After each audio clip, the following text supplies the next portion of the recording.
Satan, Satan, Satan, our Lord and Master, I acknowledge thee as my God and Prince. I promise to serve and obey thee as long as I shall live. I renounce the other God and all the saints.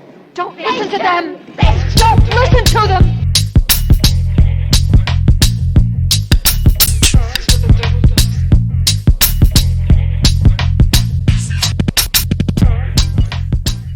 Welcome to the ep6 podcast and the finality of our mini-series, Might Ain't Right. My name is Jack Violently. I'll be your host today. The ep6 podcast is a presentation of the Free Society Satanist. We are a worldwide collective of anarchistic Satanists under the banner of the Global Order of Satan. For more information and how to join us on Discord, check the links in the show notes below. We've also added a support the show tab down there where you can directly donate to our fundraising efforts. All money made to that will go to our current fundraiser, which is the Trevor Project. So we are ending up this show here, and we have a great selection of people to help us. Starting us off is the co-founder and the brains behind the Free Society Satanist, Cy. What's going on? Not much, just couldn't figure out a better way to spend my Halloween, you know? What better way to drag you from the fun than talking about this miserable bug? But we are also joined by the person who came up with this idea. You should all throw tomatoes at this guy for making us do 2 months of this. David, Queer Satanic, welcome back to the show. Thank you. Thank you. Thanks for the introduction. I admit, I'm glad that y'all were here and spending part of your Halloween with us. We tried to get Fellow to come and be with us, and we were like, Fellow, don't you want to record with us? And they were like, I don't know, it's my anniversary. And then I was like, no, but this is the book, this is the chapter about misogyny, it's about hating women a lot. And Fellow was like, no, as much as I'd like to, I love my wife. Yeah. So they're spending time with their wife this evening for their anniversary. But they did give us notes. It's not that Fellow didn't want to help us out with this. They just care more about their relationships, and I think that's healthy. So I gotta say, just to wrap this up, I kind of said this in the pre-show. I've loved this experience. It's been really great being able to spend 2 months of my life with you personally, David. It's always good to talk to you and have you there. But this topic has sucked. We are rounding up the last. Why couldn't you have gotten us to talk about Horton Hears a Who for 2 months? Right. I could have done that so much better. No. Why couldn't we talk about the atrocities of Dr. Seuss? Right, yeah. I mean, not equally as bad of a person, but in different ways. Chapter 6 of this book, Love and Women and War. I feel like a lot of movies at the end, at the culmination of the movie, there's kind of like a nice send-off. There's a nice little, everything turned out okay. But no, this guy saved the worst for last, and boy, did he fucking pile it on. So I'm gonna go and let you take it away, Dave. David, I feel like there should be a little bit of a disclaimer that you wanted to make. So I'm gonna turn it over to you here. Sure. I don't think we're going to focus on this one too deeply because we've done that in the past. And it's not because this isn't as worthy of that. It's just that we've done that before. The title of this chapter is Love and Women and War. The subtitle says, Female Animals Love the Best Fighting Males, Sexual Selection, and the Necessity of Unmerciful Conflict. So it is interesting that the whole female thing goes back to this book, which is published for the first time around 1896 by a New Zealand/Australian author, Arthur Desmond, who then fled all of his bad choices down under to come to Chicago. And he was in the midst of radical labor action and stuff in Chicago, socialists, anarchists, etc. And he wrote this book that is a proto-fascist tome that has many of the same elements that show up in these mass movements, of Mussolini and Hitler, of the the silver shirts in the United States, but didn't catch on in his time. And we've gone through this book trying to pull out some good things as we've gone along, and this book doesn't have, this chapter, I should say, doesn't have that many good things. And in what has been a very competitive category, I think this final chapter is the worst one, in the sense that it's gross in terms of misogyny. I misremembered this chapter as being the one that had the woman is 2/3 womb thing, but that's just a section in the previous one. And this is just kind of like, what if that long block of red that fellow Jack and I skipped over and addressed at the end, what if that was just the whole chapter? That's kind of what this is. Um, it doesn't go to fun places like saying weird stuff like he claimed that Christians had ruined the sexual chastity of our ancestors, our Anglo-Saxon ancestors. In the previous chapter, this one it's anti-Semitic, it's racist. The whole like women and love thing is really obsessed with miscegenation, like the idea of like different groups shouldn't breed. I mean, he's very obsessed with breeding and purity, and it seems contradictory page to page what he's saying when you don't keep in mind that he hates Jewish people, he hates bad white people, he hates all non-white people, and hates women, and everything is consistent when you work backward from that hate. So this book, this chapter is bad. This chapter, I think, would not exist if he had had any kind of a real editor instead of just calling himself by a better name and promoting himself. But a better editor probably would have brained Arthur Desmond with a pipe and let him bleed out in an alley before burning. So we don't have that. We don't live in that better timeline. And so anyway, there may be some more thorough academic study that's been done of this. I did some research, but you can only do so much. It feels like to me, taking a thing that Jack had pointed out very early, he's just kind of emptying his brain out of things. And by this point, he could have concluded the book a couple of times and it would be as coherent. And he's just like, it seems like he's gotten worse. It seems like this is one of the last things that he's written, and he's just become more hateful, and he's more of an incel, and it's boring. There's no veneer of progressivism or labor stuff like there was before. It's not like confusing. It's not funny. It's dark. It's sad. It's not blasphemy. It's things we have heard 100 times before in our lives and also in this book. So with that, like, disclaimer, we're going to look at a few examples, especially that Sai is going to point out because she missed the chance to do some of this last time we did this. And then we're going to recontextualize the whole thing because Anton Lavey plagiarized this awful book for the Satanic Bible. And it's important to look at the influence that this book has continued to have on Satanism 60 years on. And then finally, at the very end, we're going to offer up some better texts that Anton Lavey either could have feasibly plagiarized instead, or that we think that Satanists today ought to treat as our philosophical core, rather than going back to this or the Satanic Bible. All right. So with that out there, Sai, do you want to lead us through this chapter for the last time, this awful book for the last time? Boy, do I. All right. Let's just get into the worst part of the first section. I say as I just casually stroll past all of this red.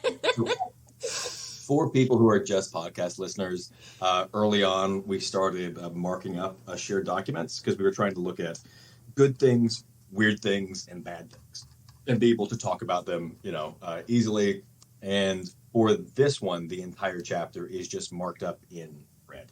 So there's only one good part about this book that you really should have highlighted, or this chapter in green, and that is the last sentence, end of book one. That's really the only good part of this specific chapter here. Sorry about that. Yeah, go ahead. I am at the moment struggling. I think it might be the sea of red that's just flashing and blinding my eyes here, but I cannot find this this quote. Yeah, up in section 1, there was a line that said, "If the females behave badly, the male chastises them. They crouch at his feet, seem to beg his pardon, and shed copious tears. At times, the male and female weep together. Which, I thought it was very interesting. Because it's just like, it's hearkening back to even now how there's this weird stereotype of, like, men just pining over, like, essentially children, right? And the infantilization of women. You hear it constantly also, like, colloquially, where it's like, girls, but men get to be men. And it just seemed very, like, it was very infantilizing, and when I read this part, I really just was breathless, because it was like, really? Are we really just starting out like this? Like, we're only in section 1. And we're already like, so women are actually children and cannot think for themselves. And that was just a lot.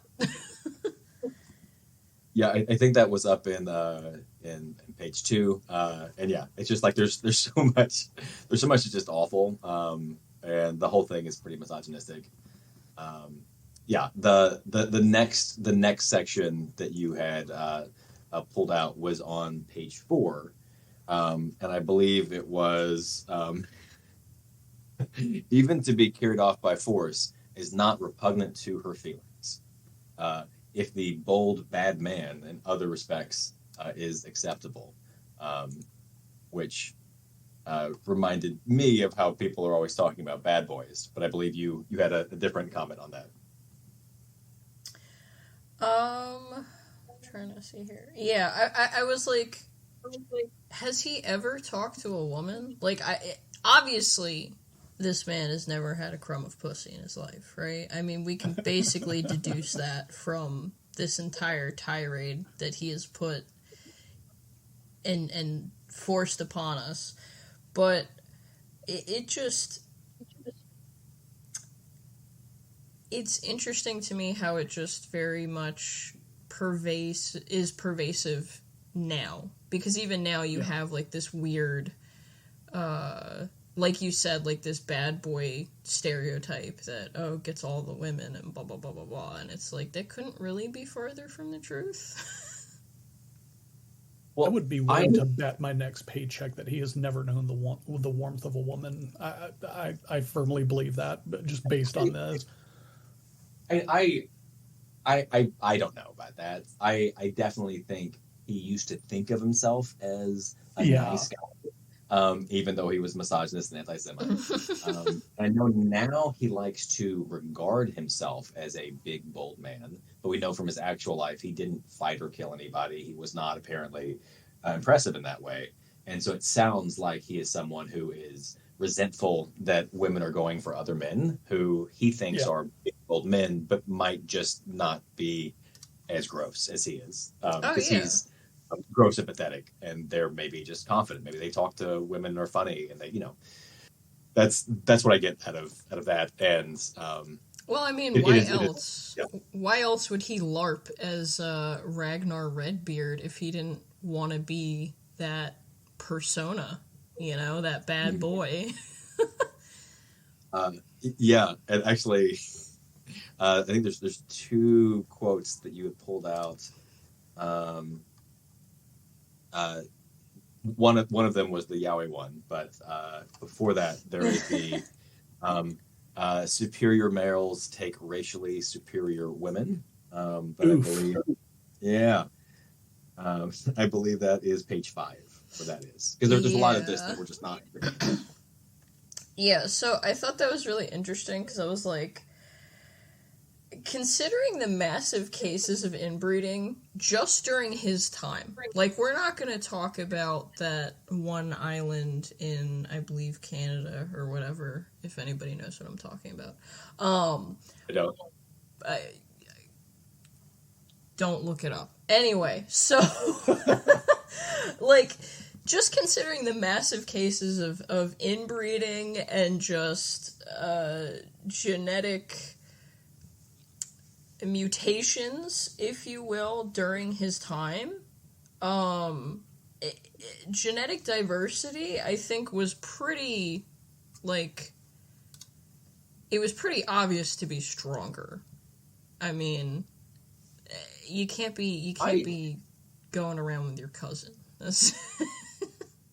I'm not sure. I mean, what DNA double helix doesn't get identified until the 1950s, late 1940s, something like that. And this was the time that they were also obsessed with breeding dogs, like that. All of the like purebred dog thing comes back to this, and I think it's just more of the way that like white supremacy, white nationalism, that whole ideology, just it works backward from there.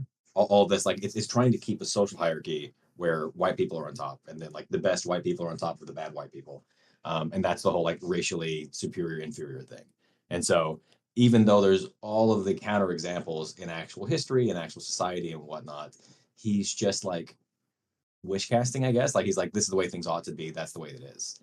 Um, I don't think he's like you said. He should know better, but he doesn't know anything about actual science, even today. The science of the day. Oh yeah, he just cherry picks like probably like I imagine if he opened a scientific journal or something, he would take one part that he was like, oh, this feeds into my bias, and then completely disregard like everything else that comes with it that probably would expand upon why it's not a good idea or why it's not the case.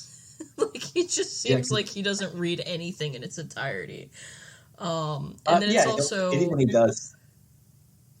It's also funny because I don't know personally the history of dog breeding. I mean, I've owned many dogs in my time, but just looking now in the modern time and seeing how, you know, purebred dogs of a lot of like common breeds that you wouldn't think of have things like hip problems and things like that. So, I mean, all roads lead to not staying within the same gene pool. And like, this is not primarily about this, but like a lot of what he's saying is that, you know, women are so attracted to these like strong, powerful men. They love going to like watch men do athletic contests. And he says something about how like no empire has ever fallen, no race has ever been enslaved because it's delighted in manly sports, and all this stuff. And he says, no, not one. But like, I can't remember if we talked about this the last time, but I was just like following some like history podcasts that was talking about how the Mamluk Empire that was based out of Egypt, which also like weirdly they were like slave warriors, like that's a whole weird thing of its own. But they went out to fight the Ottoman Turks, and these guys that had been like throughout all of medieval times and had fought, you know, Crusaders and the Mongols and all this stuff. They went to fight the Ottoman Turks, and they were very manly, and they had their cavalry and they had their spears, and the Turks had guns, and they used the guns and they won the battle because that's not like how a war works. That's not how anything works. And like even in this whole thing of like war, it's not about who has the biggest muscles or who can like yell the loudest or any of that stuff. Like sometimes it's just who has guns. And a more interesting book would be able to incorporate that into what he's talking about, and he can't, because everything is downhill from his biases in everything that he does. Yeah.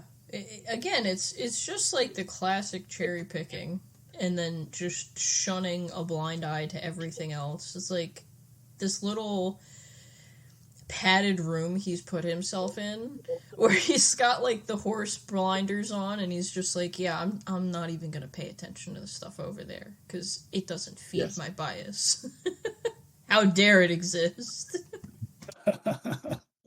I was looking, and of the basically 10 sections in this chapter, you stopped marking things up in 4 because it's pretty bad and depressing. But you did in section 2 have the one fun one, which is on page 7 of that document. The brave man is ever generous, frank, outspoken, dauntless. His brow is open, his step fearless and firm, his bearing self-poised, leonine. He looks at you without a tremor, sums you up at a glance. This is just yaoi fanfic. This was yaoi before yaoi was a thing. Like, this man pioneered it. But yeah, I was just like, this has to be. I just read that part, and I'm thinking of, like, you know, that classic, sorry for all the people who have no idea about anime, but, I'm thinking of, like, the classic, like, oh my gosh, and then there's, like, the sakura petals in the background, and he's just describing, like, his perfect man.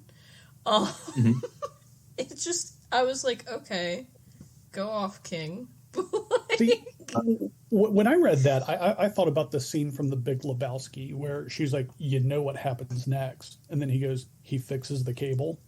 Like I just see him like showing up to the door with his hand on his arm on the door frame, like the self-poisoned like leonine. He looks at you without a tremor, and you know what happens next. He fixes the cable. Like it just reads like a bad porn plot. I don't know. Yeah. Now, Simon, you described this as anime a second ago. That's what yaoi is. Mm-hmm. But for the few listeners who may not know, can you describe what yaoi is as a genre better? Oh boy. So you're getting too much entertainment out of this.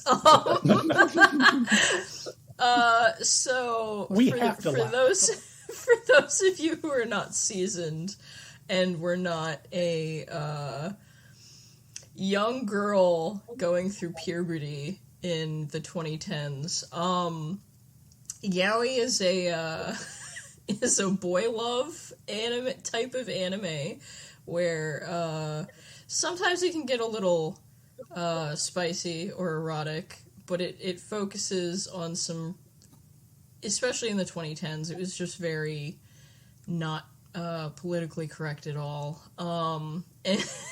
But it would just it would center around two boys or men that fall in love. So yeah.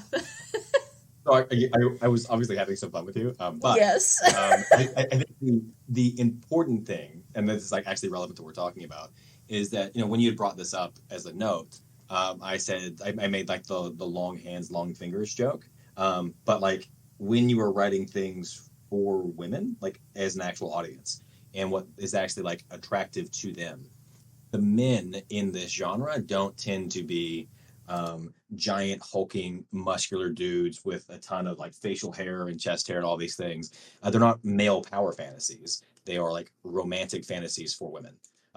And it's interesting to me that like still to this day, all incels, like their idea of what women want, and then like actual like literature and media for women that is, you know, of that sort of thing, are completely different.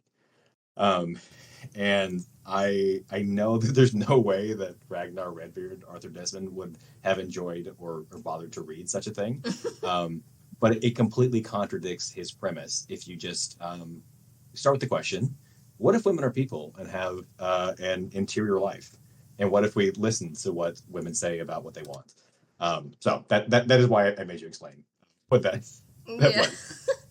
Well, I mean, to add on to that, recently on the internet, I say recently, but this was probably like the past, like, I don't know. I don't watch superhero stuff, to be honest, but like, there was a whole debacle going on about Thor versus Loki and how women tend to find Loki more attractive than Thor. And men just could not wrap their fucking minds around it. They're like, what do you mean? But like Thor's like muscular and shit. Like what are you talking about? He's the bad boy. Right. And there's also a pretty famous I say probably famous. There is some like Tumblr post that's gone around that's showing like when Hugh Jackman is appearing in a women's magazine versus in a men's magazine. In a men's magazine, he's like sweaty and shirtless, and he's, you know, kind of dehydrated, so all his muscles are sticking out, and he's got his, you know, claws as Wolverine. And in a women's magazine, he's just got like a sweater on, and he's smiling. Sure, and he's in a nice suit. very, very shaven, Yeah. looking good. He's in a suit. Yeah, absolutely. That's very interesting. Yeah. And so like there is no way Ragnar Redbeard would ever appreciate that as a thing. But yeah, we actually it's not a complete enigma what women want, because women exist and and speak for themselves often about what they want. Yeah, What a novel concept that is. I Huh? know, right? It's crazy. It's absolutely crazy. Maybe listen to the type of people you want to attract as to how to attract them. It's just a wild thought. I don't know, guys. Just throwing it out there, y'all. Just throwing it out there. Maybe bathe once a week. I don't know. Like put on some deodorant, slap a Bathe razor once a across the week. face. Not if you want to be Satan. Satan is Satan. Right, Oh yeah. God. Oh God. No. And then I think the last section you have anything for is section 4, Sai. So there is a ton of just red stuff that we skip over, and if this was the only chapter we talked about, we could talk about all of these things and why they're horrible. But I think that in many respects, women have proved themselves more cruel, avaricious, bloodthirsty, and revengeful than men. Women are also remarkably good liars. Deception is an essential and necessary part of their mental equipment. They are inherently deceitful. Yeah. Yikes. I read this, and honestly, like, for a man who hates Christ, he talks like a lot of like mainstream Christian men. Right. Because it's just like, bro, what? And then, it's also when I read this, I was like, wow, this sounds like something that has been regurgitated time and time and time and time again, where it's like, it's a main talking point of these alpha podcasters and incels when they talk about women, because they claim a lot of women, like, the whole Me Too movement happened, and they were like, oh well, what about the women that lie? And it's like, okay, that's like, I think the statistic came out, it's like less than 2% or something like that.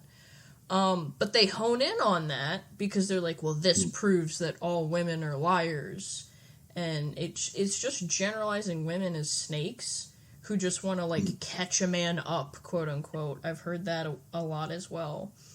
And it's just very alarming how almost this exact same phrasing is used today, which just shows that this book does need to be taken more seriously, because it is a threat. Right. Go back, if you could, David, go back and read that first sentence again for me, if you could. Just the first sentence. In many respects, women have proved themselves more cruel, avaricious, bloodthirsty, and revengeful than men. Yes. Okay. So going back to the, hell hath no fury than that of a woman scorned. I had said earlier, like, I doubt he has ever known the warmth of a woman. I can honestly agree that he has known the scorn of many. He has felt the thunderous wrath of women time and time again, probably bringing back to why this chapter even exists. Like, he has spouted his bullshit to, like, any woman in earshot, and she has probably just read him the riot act time and time again, to where this hatred of women probably, like originates from. Yeah, I can imagine time and time again he has known the wintry fresh blast of mace, if mace would have existed back then.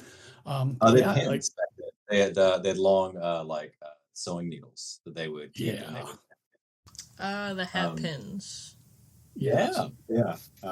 So I think it's interesting things as we look at this is that if this was one of the first chapters we were reading, you'd be very confused at why he's talking so negatively about women, if they're so cruel and mean and capable of these things, of like getting their way through these like stratagems.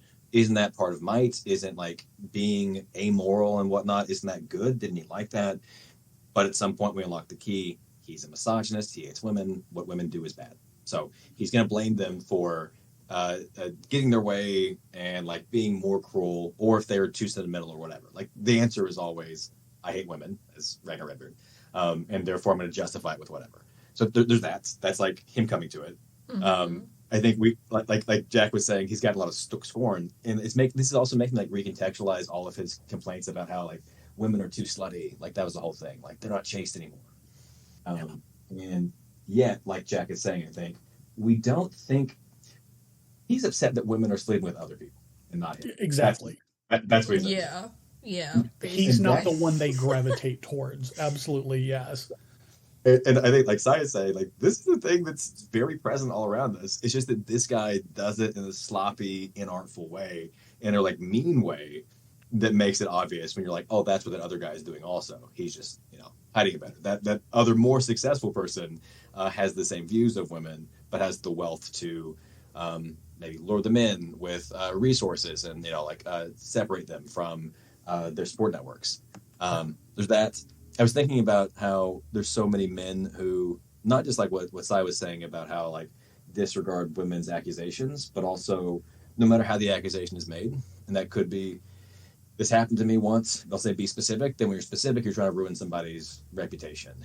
It's a young man, it's their promise. If it's like how someone is right now, it's like all the stuff they're doing. If they're dead, it's like you're selling their memory. Like there's never a good time to talk about it. That's the thing that exists. And then finally, like the way that gossip is so often like treated as being this like frivolous womanly thing, even though that's sometimes the only safe way that women can talk about stuff together. Yeah. Like if you are not able to talk about it out loud and openly, because you'll be punished for it, then things like deception make sense. Things like talking secretly and warning people unofficially is the only way you can do it. And so, of course, men will want to diminish that and talk down about it. And these are things that I've heard other people talk about, but then like seeing this guy write about it so it's an ugly way, just really like makes it come up and be obvious. It's funny because it's like if men do it, it's espionage. If women do it, it's gossiping. Right. Yeah. Oh, and also all the thing about like there's so many of those like pickup artist things that's like teaching men how to lie, how to like intentionally mislead women to get their way. But women are the ones that are deceitful. Women are the ones that are lying, even though like the whole pickup thing is like lie to women about who you are and what your intentions are and manipulate them. And like that's explicit, but women are still the bad ones who need to be manipulated or something. Anyway. It is the most giant of mirrors being pushed back upon the person. Absolutely. And then I think we have one more quote that's in the same section, just like on the next page. And that is they women comprehend their own incapacity for self-mastership and logical business methods. They, women, are never touched with any sense of personal responsibility, are mere babies in worldly concerns, hysterical, well supplied with tear glands, verbal mechanism, but lovable ways. Slaves and women are notoriously incompetent of self-control, of holding their own in business. Yeah. It's just like I honestly don't think like as many times as like you read certain quotes. Like I've read this quote multiple times since reading this chapter, and it just doesn't get better. Like at all. Like I'm always just like, how the fuck did you get here, dude? But it is very like this whole, again, we're going back to rendering women as little girls and they're incompetent, they're babies, infantilization, all the buzzwords, right?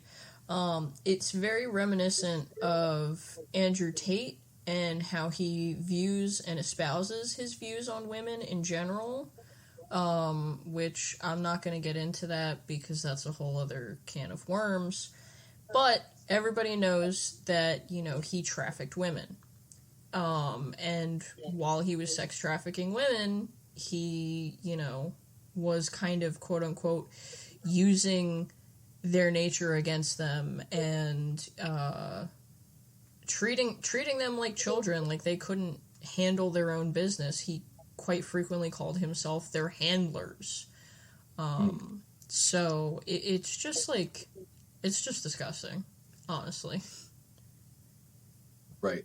And as we've said in past chapters we've looked at, this is being described as natural and the only way that things could be, and that this is unavoidable, and so on and so forth. And yet, this is a time when women can't get divorced from men if they want to. He complains that too many women are getting divorced, but like really, it's still difficult. Women can't have their own bank accounts. Lots of places, women can't even go to the bathroom because like it's just like not available for them to do all of that stuff. Um, and if it was so natural and it was so unavoidable, you wouldn't need to construct this entire legal and social apparatus to make it possible and keep it and maintain it.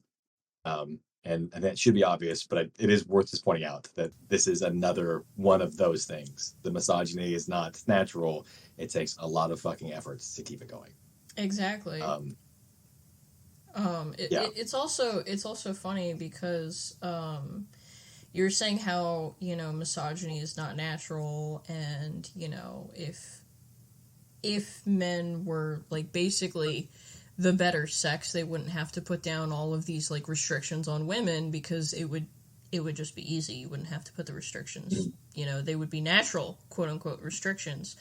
But we're seeing women, especially black women, are the demographic that is getting the most higher education in this country. And that's after all of the bullshit that they have to go through on a day-to-day basis, with the social restrictions that are being put on them. So, I mean, I think that just speaks volumes right there. Yeah. Yeah.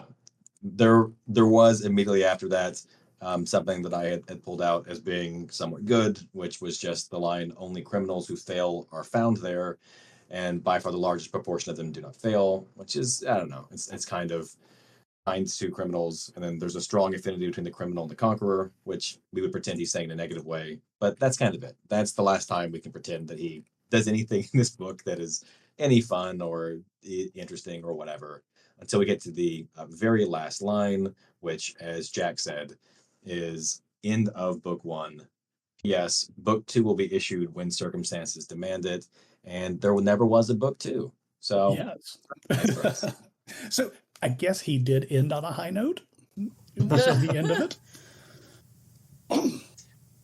And yet, there kind of was a book two, and that is why we do this at all, right? Like the reason why we're talking about this as Satanists is that like this isn't just some awful book that was written in 1896 and had a couple of editions, and then after 1927 disappeared, and it was just an ugly footnote. That's not what this book is, even though it's what it deserved. This was a book that Anton Lavey, the guy who founded the Church of Satan in San Francisco in 1966 and published the Satanic Bible in 1969. He extensively plagiarized the first 3 chapters of this book. We've talked a little bit about what it means that he didn't keep plagiarizing it. I guess it would be worse if he plagiarized anything from this chapter that we just read. But he and his common law wife, Diane Haggerty, his long-term partner, edited it. And the entire first section of the Satanic Bible, the Book of Satan, comes from this book. It is word for word plagiarism at length. And that's bad. And I've seen people try to defend it, but they never actually try to defend it in detail. They're always just talking. They will claim it's not that much plagiarism. It's a lot of plagiarism. They'll claim that there was an acknowledgement of it. There's not. Ragnar Redbeard is one of like 20-something people that get thanked at the very beginning of like the acknowledgements, but nothing to suggest that he ripped off this book. And then wasn't it like 85% of the first part of the Satanic Bible was might is right? Wasn't that the percentage of it, or do I have that wrong? So, I mean, here's the tough thing about percentage. Most of what they changed was like removing words, and some things like capitalization, punctuation. But let's see, I actually pull it up because it's on the Satanic Wiki. The exact, like, you can just compare them. What happened there? And I think it's only two. There's only two of the like proverbs from the Book of Satan that were at all original. So I'm going to drop that Wow. into um, the chat here, or the Twitch chat. So in book 3, number 5, the proverbs of this is the Book of Satan. It says, "Is not lust and carnal desire a more truthful term to describe love when applied to the continuance of the race? Is not the love of the fawning scriptures simply a euphemism for sexual activity, or was the great teacher a glorifier of eunuchs?" That one, I think, does not come from Might is Right. That is an Anton Lavey or Diane Haggerty original. And the other one was book 5, number 13. "The angel of self-deceit is camped in the souls of the righteous. The eternal flame of power through joy dwelleth within the flesh of the Satanist," with an exclamation point. Everything else is a word for word copy from Wow. the first, second, or third chapter of Might is Right. Holy moly. So Jeez.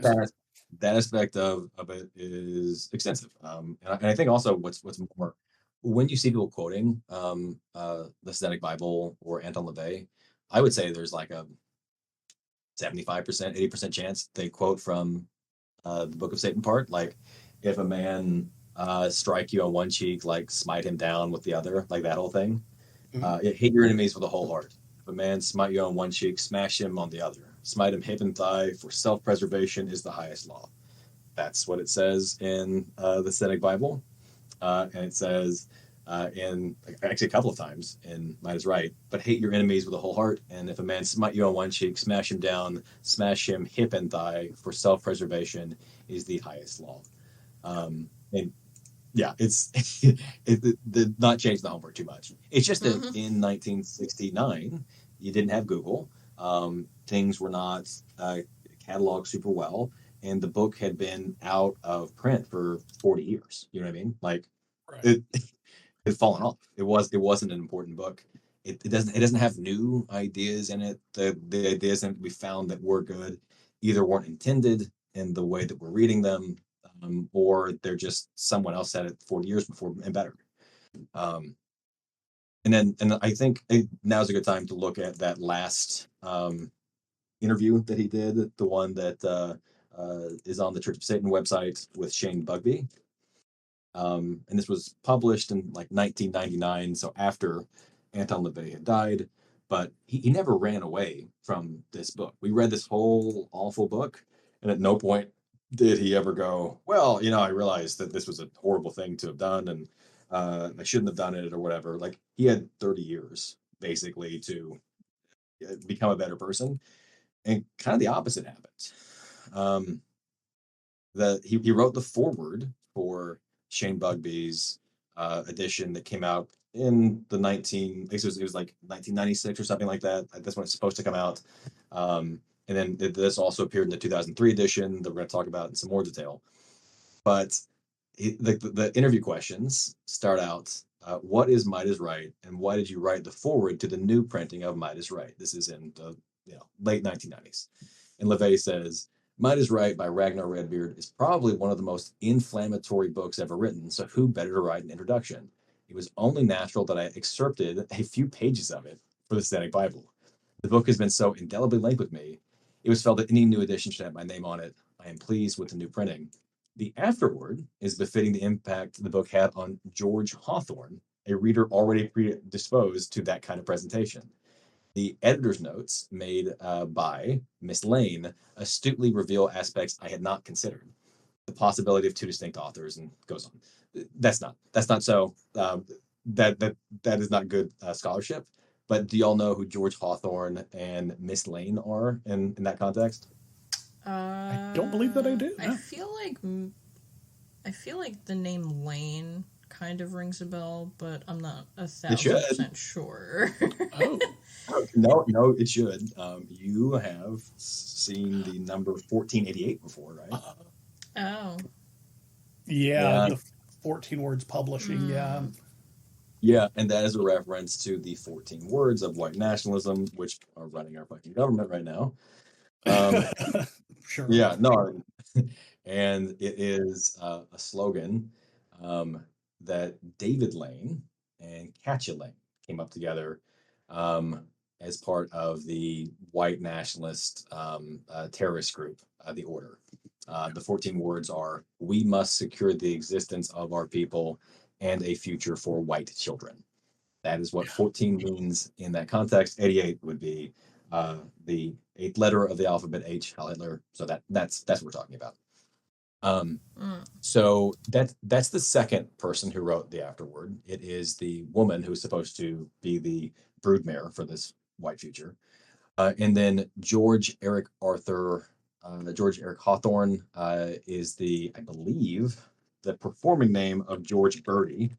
George Birdie was the lead singer of a band that Jack might recognize called Rahowa. Yeah, Does that ring a bell? absolutely. What does Unfortunately, Rahowa stand for? Rahowa is a skinhead term, and not the good skinhead. It is a Nazi skinhead term, racial holy war. It is a shortened form of that, Rahowa, racial holy war. Yeah. And at this point, George Birdie had not been, I think he was sued, and he may also have had to go to jail for attacking an anti fascist woman who was protesting one of his shows. And so he claimed he walked away from all the white nationalist publishing and music and stuff. But when Trump got elected, he was like, actually, I was just pretending the whole time. Yeah. So that's two people. That's the company that Anton Lavey is keeping at the end of his life when he's talking about this book. And I think it's pretty natural for those white nationalists to look at this book and go, hell yeah, this completely fits all of their ideas. Some of them are more Christian than this book is, but all of the underlying power dynamics make sense. And Anton Lavey is right there. And I think there will be some, hopefully, Jack, you have some people, listening to you who are, I don't know, maybe Levian Satanists, Church of Satan members, and they've stuck with you this long. And I think it's just also worthwhile to point out what Anton Lavey answered the second question with, because I think this is also really relevant. The second question in this interview was, what is your opinion of the militia groups today, of the government, the president, or the politics in general? And the first part of the answer Lavey gives is that he thinks that presidents listen to the people too much, which is pretty shitty in its own sense. But this is the rest, the final paragraph of that answer. The extreme right wing, like the extreme left, I find to be a rather humorless lot given to blaming everyone but their own kind for the plight they crusade against. The same applies to racism. And you think, well, that's a promising start, but it goes on. There would be no problem if the Gentile white man had done something when he was the majority. Now he's trying to close the barn door after the horse runs away. That's why I believe in stratification by allowing water to seek its own level. It's something that can and is being done. I'm all for a police state, no messing around. There should be an armed guard on every street corner. The Israelis have the right idea. School bus drivers and McDonald's managers carrying Uzis. That's Anton Lavey. At the end of his life, for 30 years of living in San Francisco. Remember, he wrote the Satanic Bible in San Francisco in the 1960s. He has the exact, yeah. Oh, sorry. I was going to say, I do apologize about that. I don't know if I have any Church of Satan members directly hate listening to me. I feel like that would be playing the long con to stick with this podcast this long. But we do have some people who do hate listen to me who are bootlickers of the Church of Satan. So, take that what you will, Right. But yeah, never mind. So I mean, my point of this is when people say it was a different time or, extreme context, by his time and his context, Anton Lavey is getting the opposite of not knowing better. He did know better. He had plenty of opportunities to know better. And the older he got, the more embedded in white nationalism he got. And so if you're someone who is in the Church of Satan and you say everyone is fake Satanists but us, only read the Satanic Bible. Okay, we read it. We plagiarized too. Only Anton Lavey defines what Satanism is. Okay, we're reading the things he said. That's pretty fucking awful, and y'all should get better. If you think that this is what Satanism is, then it's no wonder that no one wants to spend time with you because this is noxious and terrible. So I want to put a bow on that, unless y'all have any further things to say about it. I think we can go ahead and wrap this up. Yeah, at least this portion of the show. Yeah. I think we're good here. Yeah. Let's get to the So- better part of this this last episode here. Yeah. So the second thing was, you may have listeners who were like, "Oh, I'm not a fan Satanist. I would never. I'm on the good one. We're the good ones. You know, the Satanic Temple." And to that, I'm going to drop into the chats the illustrations that Lucian Greaves, back then known as Doug Mesner, did for that 2003 edition that Anton Lavey wrote the forward for. George Birdie, the Rahowa guy, wrote the afterward for, along with Katja Lane. And what we're sharing in here, some of the illustrations. For podcast listeners, hopefully we'll remember to put this in show notes. But in 2003, Doug Mesner did illustrations. They preceded a lot of the chapter titles. And I think that they prove that he read the book. He knew it was in it. Liked it. Liked it a lot. The first one in this series is an image of Jesus, basically, but it's Jesus like without, he's an amputee, basically. So he has prosthetics that have like claws, and this is like shown to be a negative thing, that him having to use these prosthetics is a negative. And the quote under it is, "The poor and lowly are a creeping pestilence. There are no innocent ones, and the downtrodden are justly damned. Sinners in a hell they be." I understand people are like, no, it was anti-theistic. Okay, this is pretty bad. I think if we go to the second one, which is the title card to chapter 5, the chief end of manhood, material success, we'll see pretty quickly that. I guess. Would you like to try to describe this one, Jack, for people who can't see it immediately? Unfortunately, hold on one second. I'm All right. actually still in Discord chat here. Okay. Actually, if you could go ahead and take it away for me there, Yeah. I do apologize. I No, mean, you're I right. could just say the first thing that hits you in the face is like Is it the boobs? tens of swastikas everywhere. Oh, right. That one, yeah.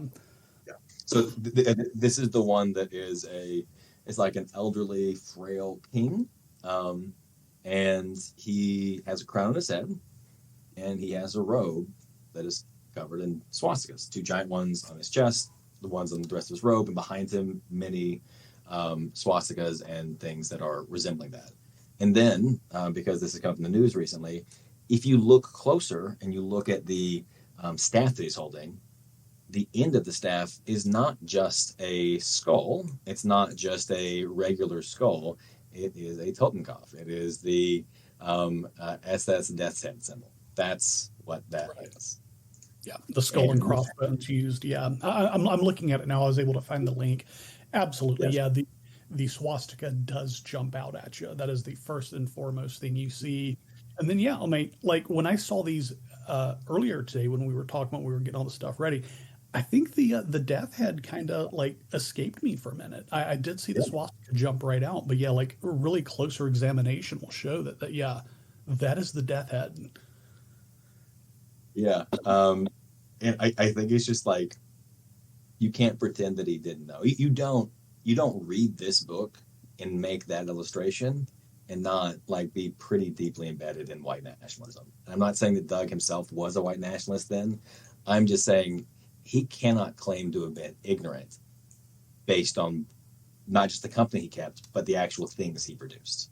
Right. And also in the background too, all the swastikas that kind of form crosses. Yeah, that's kind of freaking wild. Yeah. He was a little crafty with it, that's for sure. I think these are sketches that we're looking at here. I used to have the link to the finished ones, but I mean, if Sai sees any that she wants to talk about in more detail, She can lead the way.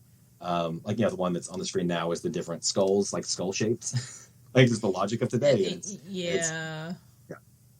Yeah, it's like different skull shapes, and they're corresponding to, one is corresponding to a sword, the other one is corresponding to a gun. I think we can infer what he's trying to say there.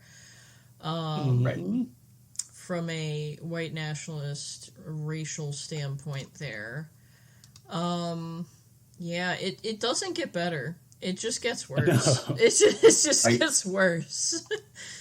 I don't want to spend too much more time here, but the one I think that is worth looking at is number 9, which is looks like Jesus holding a gun and a staff, the crown, wings, and whatever. The illustration here is not really the problem. It's that the quote is, "It is good for a degraded people to be utterly consumed." Right. I think that is, again, when people in this day, in 2025, want to give the Satanic Temple and its leadership like the benefit of the doubt, we've read this book. We've gone all through this book. At no point ever, I think, have we really felt drawn to it or felt like it resonated with it or any of those things.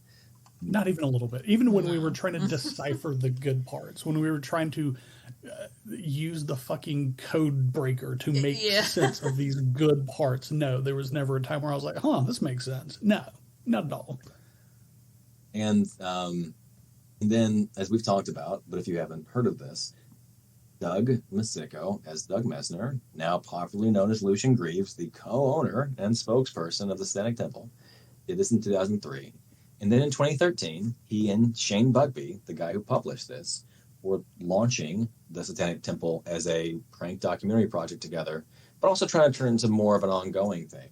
And they pitched together to the other co-owner, Kevin Soling, otherwise known as Malcolm Jerry, what if we made Might is Right our foundational text for TST? What if this was our foundational text? In 2013. So he then was in his, late 30s? I think he was like 38 then. So, I mean, again, he's had time to grow. He's had time to change. He's had time to reject these things. And he's still thinking that this is a good, worthwhile book. A year before, just between Doug and Shane Bugbee, they talked about doing a sequel to this because it was in the public domain. Might is Right 2, and it was going to be more evil than the first by far. There's the quote. I mean, it's pretty frank that that's what they're saying. And I think this contextualizes a lot of the way that Doug has gone to bat for literal neo-Nazis and white nationalists, and why he didn't have anything to say for years now about children dying in Gaza or the free speech of college students. But he wrote like 8 different posts and gave interviews on Charlie Kirk. I think you don't need to give the benefit of the doubt to people who've shown you who they are and have shown they are not changing. They're not doing any of the work. So that's why this book is important. The Satanic Temple has 7 tenets. There are 7 fundamental tenets. They are the private property of Doug and Kevin through their corporation, and it contains a reference to Might is Right about nobility of thought and action, or action and thought. Like, that phrase is pretty clearly it's a plagiarized part of the Satanic Bible.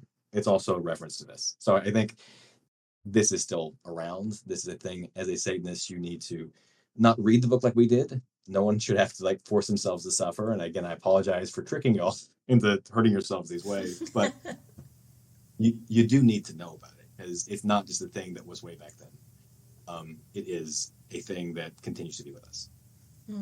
I do have to say this. Even before as I was beginning to become a Satanist, your name came up quite early in my knowledge of Satanism. You were kind of in the purview early on, and I always looked up to you. I always thought, man, this is a person who's really devoted their time and attention to studying and becoming a steward of Satanism. As we've known each other, we've become friends, and you came to me very graciously and said, Jack, would you like to do a series on this? And I'm like, fuck yeah, man, I get to work with a hero. The next time you come to me with an idea, I'm just going to be like, man, I don't know if I have time. I may be busy. You know what, man? God, we already have shows planned. I apologize. You know, so if you ever get the old nod, just know that, you know. That was a long con, Jack. I worked you up. Go all the way on this. He was like, I know in about 3 years there's going to be someone who comes up with a pretty decent podcast, and I'm going to fuck with them.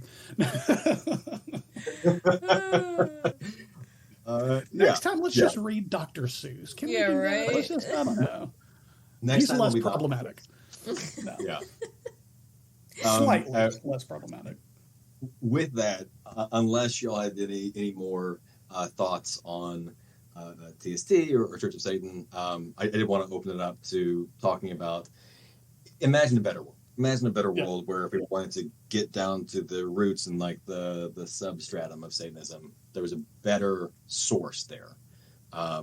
What would that book be?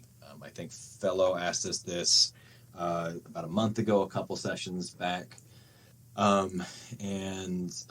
Jack, do you feel like starting with what you think would be a better book to have been? So a couple of episodes back, I jokingly said Green Eggs and Ham, because literally any book would have been better than posting this, but I've had time to think about it. And, you know, Anton Lavey chose Might is Right for its grandiose verbiage. He did change it up somewhat of the racial undertones, like the whole anti-Semitic stuff, and he extrapolated what he could, I guess. So my thought would be, if you wanted to write a satanic text, now this is going to take some hear me out here. Okay, my thought would have been Milton's Paradise Lost. Now the reason I say hear me out is because I know that the true meaning of Paradise Lost is like the cautionary tale of like living a better life to stay out of heaven or stay out of hell, or it's the escape from hell. But as Milton goes on and describes the 7 circles of hell, I feel like Anton could have like picked each circle and made it be like its own like cylindrical point. Like this point is this is the first circle of Satanism. Like this is the second circle. Like he could have built upon that in that way and still drawn upon the grandiose verbiage of Paradise Lost. It's very gothic in speech and text, and he could have built upon that in a way where he could have made it like the 7 steps of Satanism or the 7 like pillars or whatever. Like I don't know, like whatever way he would have done it, and it would have been a much less problematic. You know, we probably would be Church of Satan stands if that were the case, in my mind at least.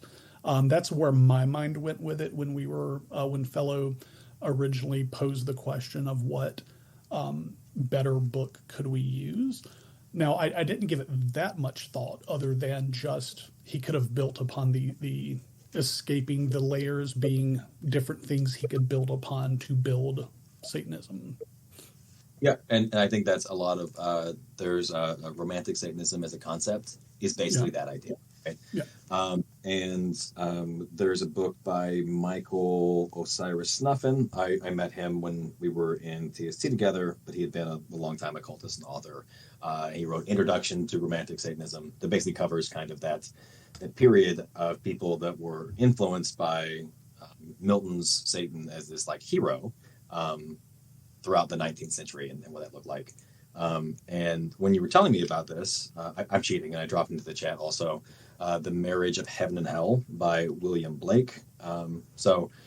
Paradise Lost comes out in 1667, and in 1790, the illustrator and poet William Blake writes The Marriage of Heaven and Hell, which I think also would have been a good one to do, because it also is speaking positively of the devil. It is doing these the proverbs of hell, whereas these aphorisms that are like speaking positively of things that would be like forbidden. It is like energy is eternal delight. Or some other ones. A fool sees not the same tree that a wise man sees. The lust of the goat, is that what it is? The lust lust of the goat is the bounty of God. The wrath of the lion is the wisdom of God. The nakedness of woman is the work of God. So these kind of things, they're like exciting sort of ideas, and it's not quite as problematic. But he also agrees with you, William Blake does, because he says the reason that Blake wrote in fetters and chains when he wrote of angels and God in Paradise Lost, and wrote at liberty when of devils and hell, is because Milton was a true poet and of the devil's party without knowing. I think that would be a very much better basis for people to go back to and read and enjoy than this thing that we spent the past couple of months reading. And honestly, to go like to one of those last sentiments there, a large part of this book is misogyny, and it's very like hating women. We've beat that horse to a pulp. One thing you said, like the naked form of woman is the art of God. He's kind of like praising it. He's like this is beautiful, rather than like, you know, women are scum. They're going to lie and cheat and just go to the next like greatest thing. I know that's probably not what they were meaning with that, but like I choose to believe that's what that meant, rather than the still there's misogyny there. Obviously, you're talking about like the naked female form, but it's the art of God, rather than like it's the most beautiful thing you could see, rather than, you know, these bitches are just blah blah blah blah blah. Like what? Yeah, this we've heard that enough absolute in this baby. yeah, exactly. Sure. And he chose the word woman rather than child. So wow, the bare minimum. Right. Absolutely. Right. William Blake has interesting ideas. He's not entirely unproblematic. He's a British man in the 1790s. But like you're saying, he is approaching like the humanness, like the visceral aspect of being alive, in a way that Anton Lavey would pick up in a more interesting way than we saw in this book. My picks, I had two of them. One was also one that a fellow had said in the past, and that is The Philosophy of Defiance, or A Pardon for Cain, by a mostly lost anarchist named Felix Vignal, who wrote in 1854. And all we have left are these like fragments of some other work, I think. At least as far as I can tell. This isn't the whole thing. It's just these like ... dots, because we've lost the parts in between.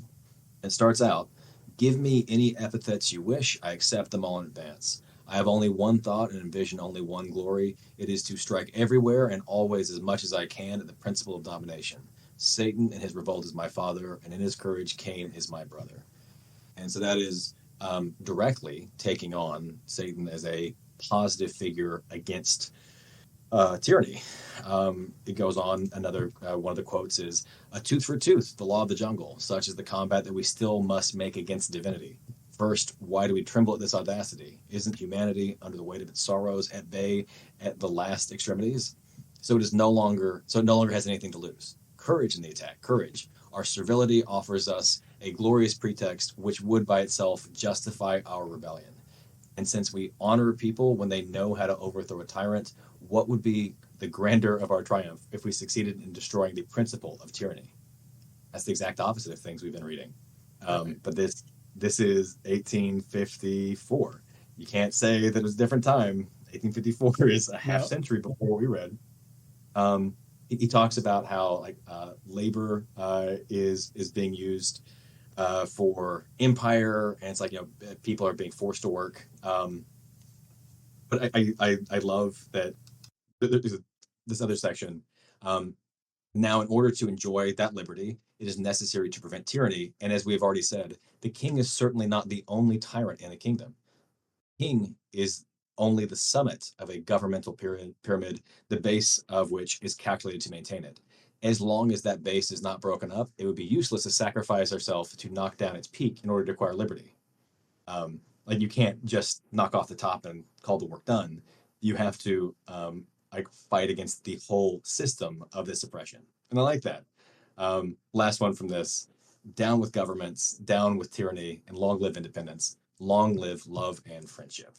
And I think if this were what Anton Lavey had ripped off, it would be actually a lot more challenging, a lot more rebellious against systems of power than what we got. And I think it would be a much better thing to go back to. And leave it up to an anarchist to make a good point. You know, I mean, like, come on, like, let's give a round of applause. No, I'm kidding. Yeah. I mean, like, I, as someone who, you know, we're all anarchists here. It's proof that like you didn't have to go back to that awful dude who was saying those things that are not actually that rebellious. That aren't like, well, that's so blasphemous. Is it like women aren't people? Like some races are subhuman. Like, is that Yeah, actually something that was? No, Yeah. it's no. that, if anything, that's just like him going with the flow of the time. Right. Yeah. There's Follow the nothing norm. Yeah. rebellious about it at all. Right. At all. Kind of the Um, bootlicking of the time, really. Yeah, you're just going with the flow, man. No.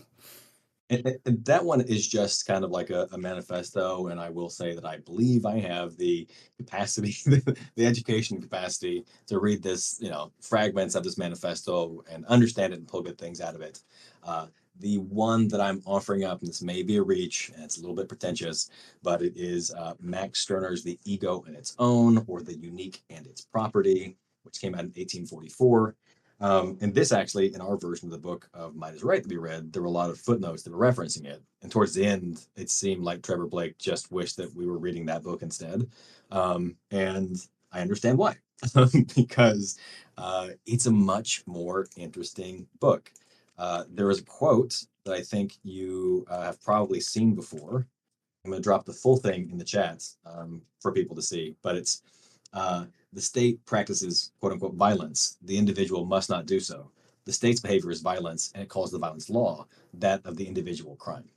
Um, and so this is an observation that other people have made, but Max Stirner is actually doing the amoral thing. Like he's actually amoral about stuff. He is not just saying that to do racism. In fact, he cares about the individual so much that racism is really tough to square with any of the things that he does. Um, he he attacks gods. He says, "I derive all right and all warrant from me. I am entitled to everything that I have in my power. I am entitled to overthrow Zeus, Jehovah, God, if I can. If I cannot, then these gods will always remain in the right and in power against me. And what I do will be fear their right." Um, Fellow, I pointed out when we were reading Might is Right that at some point you kept waiting for Ragnar Redbeard to say, and if I'm the weak one and I fall when I'm trying to hunt, that's good. That's what I deserve. He never does. Ragnar can't imagine himself that way. Whereas um, Max Stirner says, the tiger that assails me is in the right, and I who strike him down also in the right. I defend against him not my right, but myself. I think that's an interesting idea. Like he's saying the tiger attacking me is correct, and I'm also correct to defend myself. And that amoralism just leads to more interesting places. Um, the revolution directed its weapons against everything which came from the grace of God, against divine right, in whose place the human was confirmed. To that which is granted by the grace of God, there is opposed that which is derived from the essence of man. And so uh, Stirner does this interesting thing where he is not just opposing uh, uh, the idea of God and the idea of kings. He's also fighting against ideas of like society at the expense of humanity. That if you're doing things so that society benefits, but you're actually hurting real individuals, then that's a bad thing, and that you are just replacing God with some other um, abstract idea instead of looking at real people. And that can go in bad places for sure. But Sterner also has this quote: "I love men too, not merely individuals, but everyone. I love them with the consciousness of egoism. I love them because love makes me happy. I love because loving is natural to me because it pleases me. I know no commandment of love. I have a fellow feeling with every fellow being, and their torments, and the refreshes me too." He ends it with this quote: "I can kill them, but not torture them," because he's still trying to be like a tough man with this stuff. But his concept of power and might is sort of everything that you can do, including being kind to people, convincing Right. people to be nice to you. And this is just to me a lot more interesting than what we read in this awful book the entire time. Well, yeah, the Um, true strength of community building and the true strength of like raising up those who need your help. That is the strength of a true leader rather than like trample upon those who don't deserve life. Like that's fucking weak. That's first day shit. Anybody can do that. To show true yeah, strength is to show mercy and compassion, which if we're speaking in terms of Satanism, speaking truth to power and fighting for those who are tyrannized and oppressed, absolutely, sure. Like that's the sign of true strength, is helping those who need it rather than smiting them down because they're weak. Yeah. And I mean, I'm absolutely cherry picking here. He says a lot of things that are antisocial. I don't know that Max Turner's life proves that he was good at working with people, but the idea of a union of Sure. egoists, the term before comes from him. And I also think, based on this whole thing of like whatever you take is your property, Anton Lavey probably could have like taken from him and like plagiarized him and just said, "I took it, it's mine," and that would be within Stirner's own arguments about stuff. But because I'm not smart enough to, even though I read the book, I can't claim to be someone who can contextualize the whole thing. I reached out to Dr. Wayne Bradshaw, who was the author of The Ego Made Manifest, Max Stirner, Egoism, and the Modern Manifesto.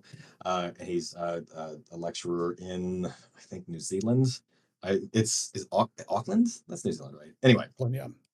I reached out to him and he emailed back, and he said, Der Einzig, which the book in German, would probably be a decent urtext for Levianism, but would run into the same issues as most other isms trying to incorporate Stirner's ideas. He is anti-everything, so every value becomes grist for his mill. He doesn't even incorporate well with Nietzsche's Übermensch, despite the constant comparisons.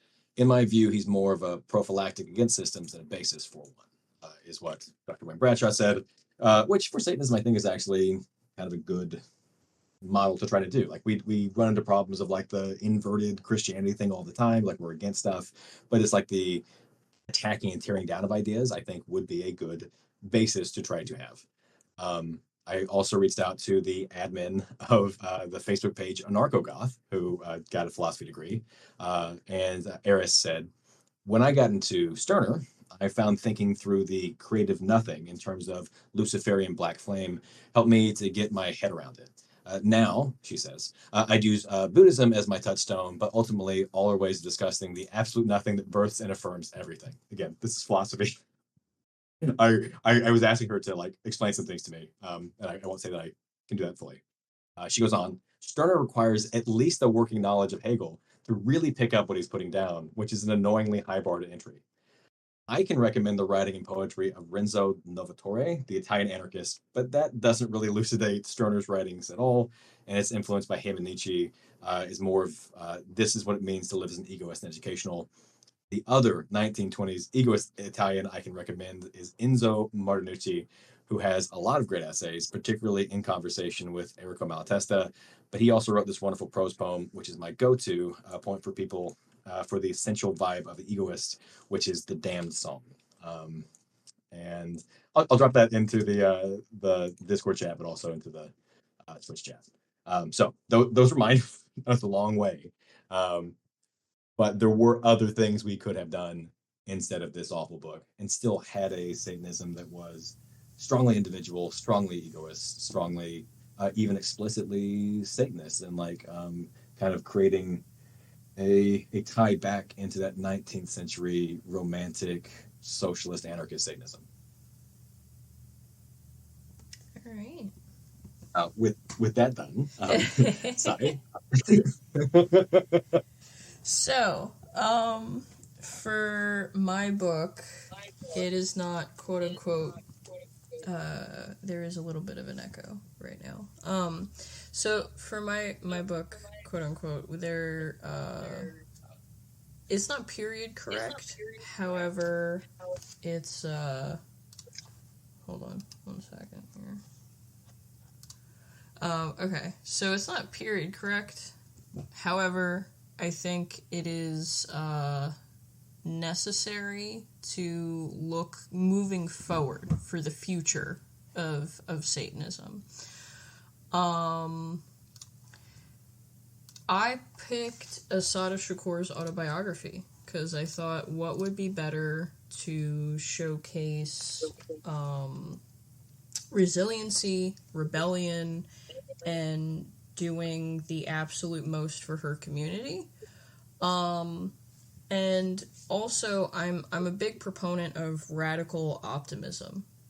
We have enough doomerism running rampant, especially not just in, day-to-day life, but I feel it is unfortunately amplified in satanic spaces.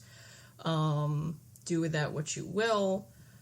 And I think it's unproductive. It is unproductive. You're not helping anyone. And the best way to help is to instill this radical optimism of there will be a tomorrow.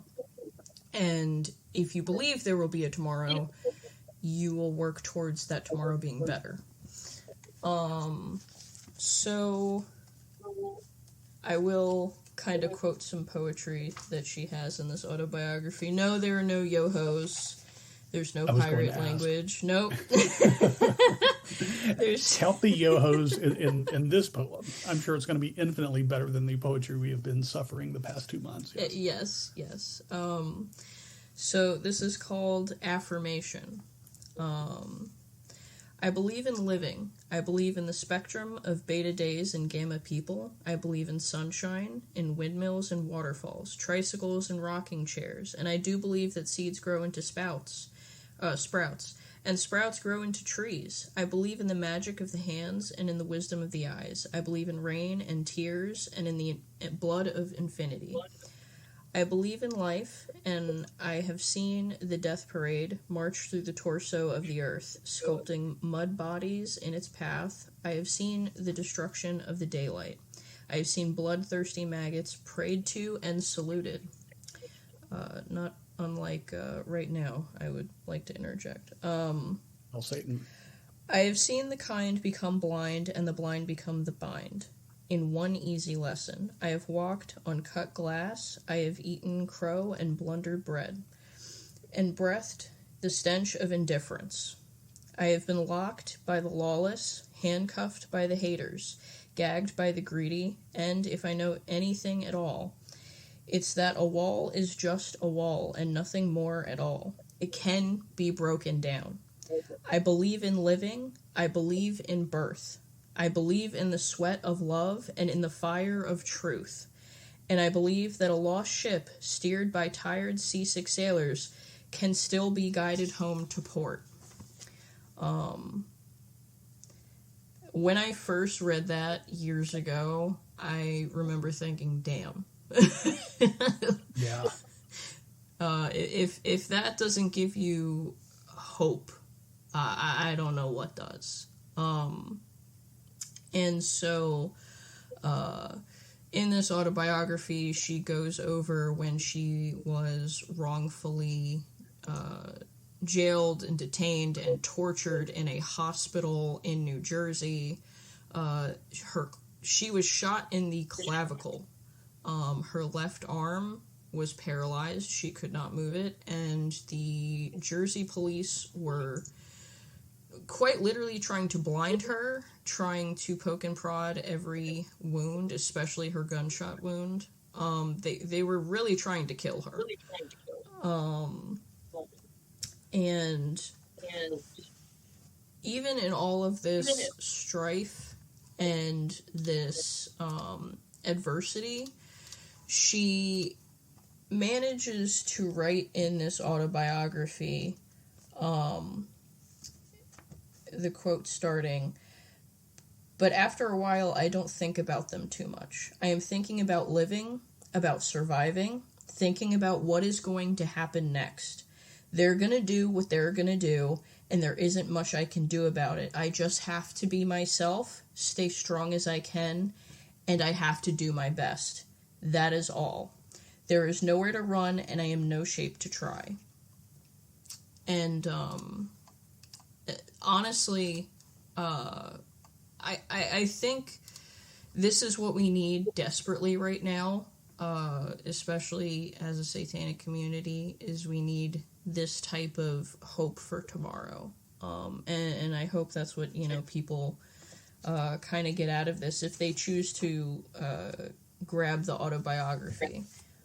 Because I think it is very powerful and very meaningful, especially today. Absolutely. And that is definitely going to be kind of a focal point, not only for for anarchistic Satanism, but for the Free Society Satanist in 2026, the radical optimism, because you can fight so much, you can work to do so much, but you can't lose the optimism that tomorrow will be better. And I haven't read this book yet. A matter of fact, I didn't even know about it until, because big surprise, not a reader. 3 of the 10 books that I've read in my life are Henry Rollins books. But no, that's definitely up next on my reading list. We were talking about that earlier today, and you were kind of telling me about some of this, and I was like, man, like it kind of got me jazzed to read again. Whereas I feel like David's on mute right now, but like Might is Right kind of like soured my taste in reading. I felt like just our hour-long conversation that we had before the show, talking about this book, kind of got me reinvigorated to want to read like more like appropriate books, and that one's definitely one of them. So yeah, that's going to be a very foundational text for like our group moving forward in 2026 and some of the things that we implement moving forward. So yeah, I was really very pleased to hear that earlier today, just because we've been reading so much like negative stuff. We've been reading some bad shit. We've been reading so much fucking filth that like it was refreshing to hear that, and it was re-energizing to hear that. So yeah, I do appreciate you sharing that with me, and it's already on my list of books to get moving forward. I love to hear that. Yeah. And like, as I was thinking a couple things as you were talking about, not just the poetry of that, and also like just some of the context, that a lot of people describe Anton Lavey or Ragnar Redbeard, Arthur Desmond, as being like they're iconoclasts, they're rebels, they're all of these things. But Asana Secure was targeted by the police for the things she said and did. And she had to be broken out of a prison to be free, and then still had to die in Cuba in exile, basically. And that's actual rebellion. That's actually saying unpopular things, as opposed to just saying bigotry. And I don't know if this is fair for me to say about Satanists as a community, but we've all noticed that Satanism is overwhelmingly white. It makes sense given that the foundational texts and figures were people that pulled from white nationalism and were buddy with them and said the things Anton Lavey said. And I wonder if a lot of what I perceive to be a lack of resilience in the Satanic community is part of it, because whiteness is not great at dealing with adversity. And by that I mean, like, a lot of like the doomerism is this idea that like, well, things are so terrible, how can we go on? And a lot of that is just the same conditions that lots of people in the US specifically have been dealing with for decades are starting to affect a different group of people. And it sucks to have to like deal with those things, but there are communities that have been dealing with depression for generations and still have not given up fighting, have not stopped making art and like had laughter and these sorts of things. And the doomerism of like, now that something's affecting us finally, nothing can be done about it, as opposed to like, look at the people that have been fighting the whole time. Look at the people that have like been dealing with being targeted by the state. Well, Sai and I were talking about that earlier today. Like anybody who's like POC, any group that has been trampled upon has had to think about, I still need to feed my family tomorrow. I've got to keep pushing on. Whereas the people who haven't had any sort of struggle or strife in their life, i.e., white people, we have the ability, the privilege to sit around and sulk and think, life is just doom and gloom. These people have had to go on with their lives in the face of adversity because there was no other choice. If I do not get up and continue to go to work and continue to fight and continue to prove my existence, my family's not going to eat today. I may not make it through the end of the week if I don't do this. So the idea of doom and gloom is such a privileged position that a lot of, and Satanists being largely a white community, that's a very privileged position to be able to bitch about things rather than to Yeah. Get to that point where like, well, I mean, tomorrow has to happen. Like we have to make tomorrow happen. So let's work to make this 1% better than it was today. And so Yeah. that was kind of what Cy and I were kind of riffing on today on my ride home. I think Yeah. I don't know. Oh yeah, go ahead, Dave. Go ahead. Okay, I was gonna say, like, I mean, I don't know, like the mental health aspect of like depression. Like you're depressed, but you still have to like do things, so you don't have any other choice. Like that is how I am. I get depressed frequently, and I still like have stuff to do. I don't know how other people are, but I mean, I think more just the like worldview, like things are bad, and you still have to live in the bad world. Things are not fair, and they may never be fair in your lifetime, but you're going to carry the flame forward until someone else gets a chance to do the things you want to do. That is, to me, enough. It is enough for me to say there are things that must be done, and I'm going to fight my part in it. And whether I get to see the victory or not, I did my part so that someone else could. And I don't think that I have a great grounding in like decolonial struggles or those sorts of things. But when I see where I go to see that like talked about in a not academic way, in an expertise way. It's people that have like been fighting these systems of oppression that are intergenerational, that are not just like facing you because you are born into this world as a queer person, but because generations have been targeted in this way. Fellow couldn't be here today, but as is their want, did give us what Tony should have cribbed instead. So many books have inspired and informed my fellows Satanism that it's difficult to narrow down, any one of which would be superior to Might is Right. Fellow gave Franz Fanon's The Wretched of the Earth, which was the book about the Algerian struggle for independence. Fellow also gave the 2014 documentary based on the book's first essay concerning violence, and that was one of Capital Area Satanists' early film club screenings.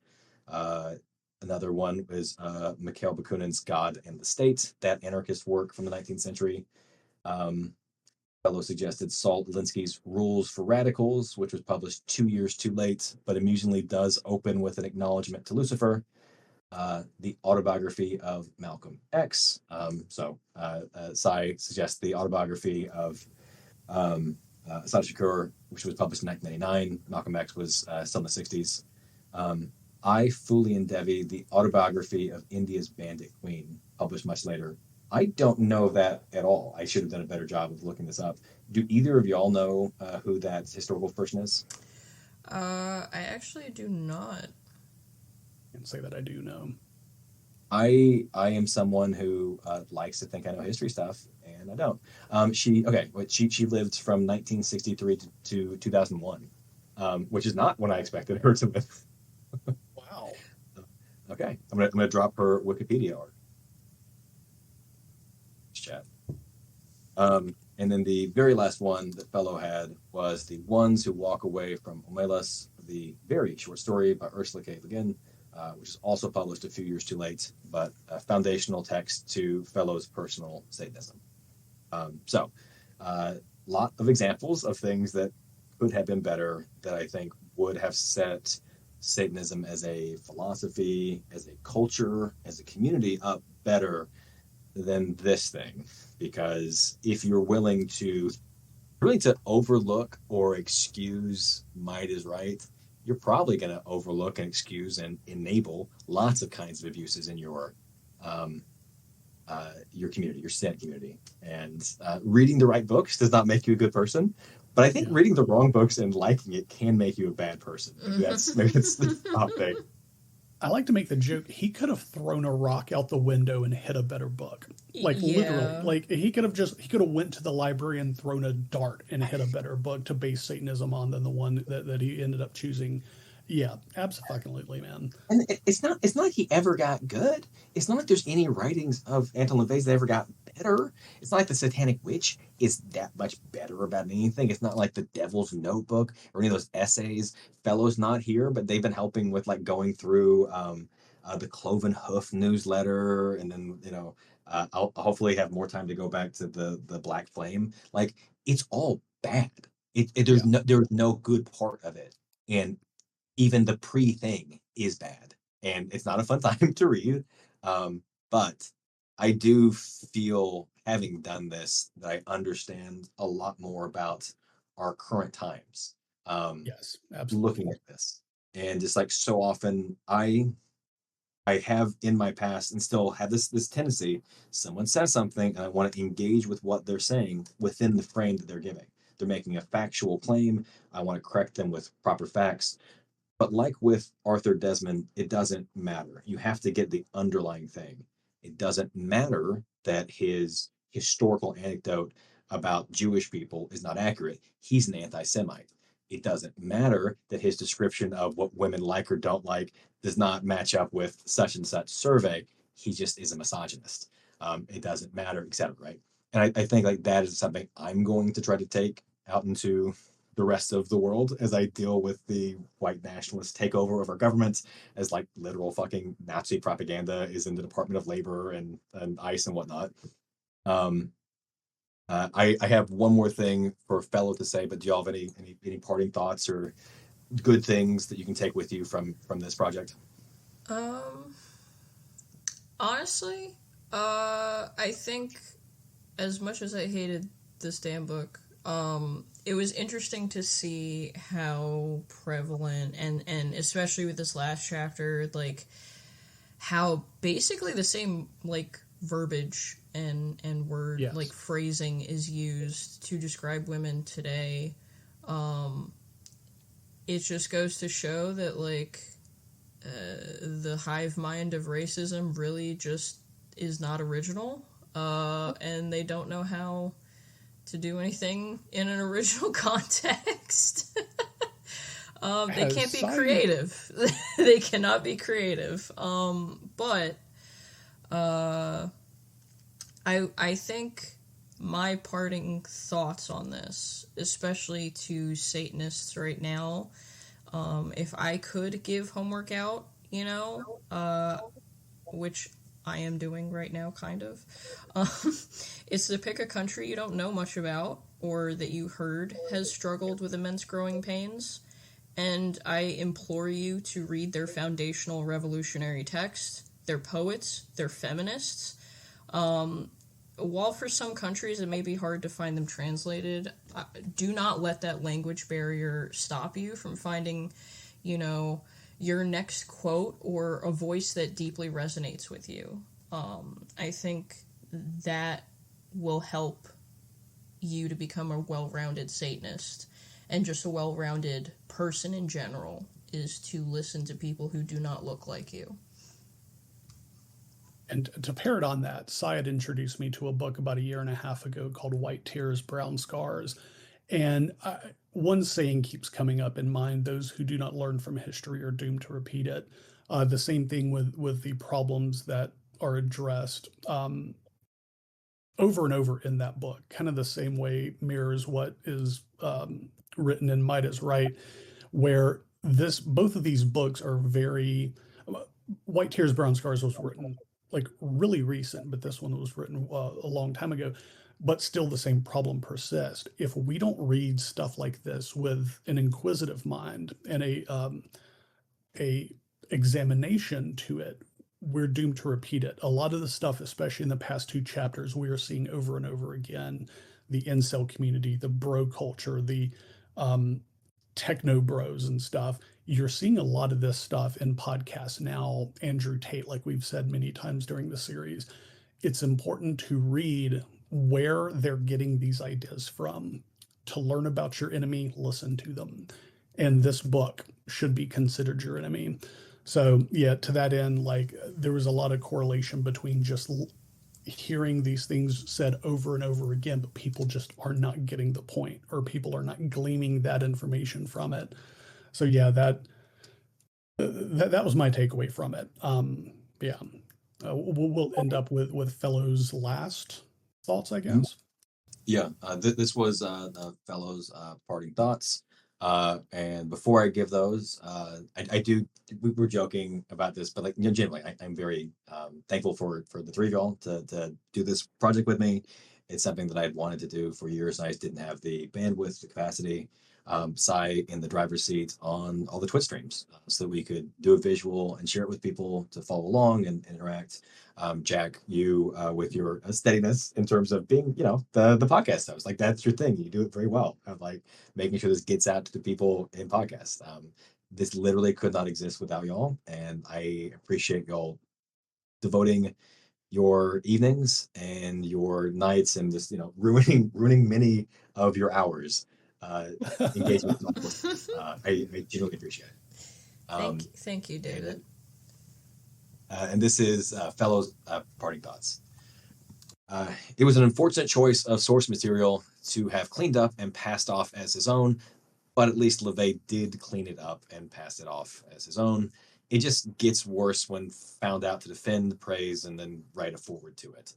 But worse still, by a significant margin, is to volunteer to illustrate new editions and advocate for a new, quote-unquote, more evil volume. As David recently said in the Free Society Satanist Discord, and maybe again during this very recording, the fact that Might is Right is so directly related to the two biggest satanic organizations that have ever existed, the Church of Satan and the Satanic Temple, do make it necessary for any satanic organization that wants to exist outside of their wake to exercise this influence by opposing it head on. To paraphrase Angela Davis, given the legacy we've been handed, it is not nearly enough for our Satanism to be non-racist. Our Satanism must be anti-racist. Let us become completely different or else cease to be. Hail Satan. Hail Satan. Hail Satan. So, David, the next time that you darken my email doorstep with a request to do a show, let's do a show about puppies or something. I don't know, puppies or kittens, or like let's do something a bit more light if we're going to spend 2 months talking about it. What do you say to that?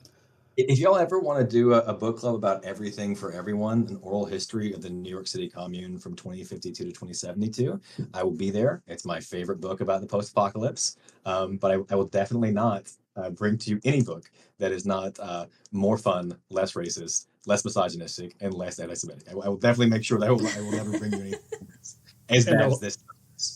And I will love you greatly for it. So wrapping up here, man, do you want to tell the people one final time where they can find you? As Robert Evans would say, your pluggables? Yes, I will plug for fellow Capital Area Satanists, which is capitalareasatanist.org. That is CAPITAL, Capital Area Satanists, because they are in the DC area. I am part of Queer Satanic, whatever that means these days. We are in Washington State, and you can find us at queersatanic.com, campsite.bio/Queer Satanic, or on pretty much any social media at Queer Satanic. You can find Cy and myself at the Free Society Satanist.com. Don't worry if you're driving or if you're listening to this at the beach. We will have all of those show notes down below. You don't have to write any of them down. We have finally finished this godforsaken, pun intended, book. I need a vacation. That's why I said the beach. I need a vacation. I know it's the winter time. I know we're barreling down on the fall. I need a margarita in my hand after this. But it has been an absolute pleasure. David, I appreciate you being with us for the past 2 months, sharing your expertise on it. But until next time, hail Satan and hail thyself. Hail Satan. Hail Satan.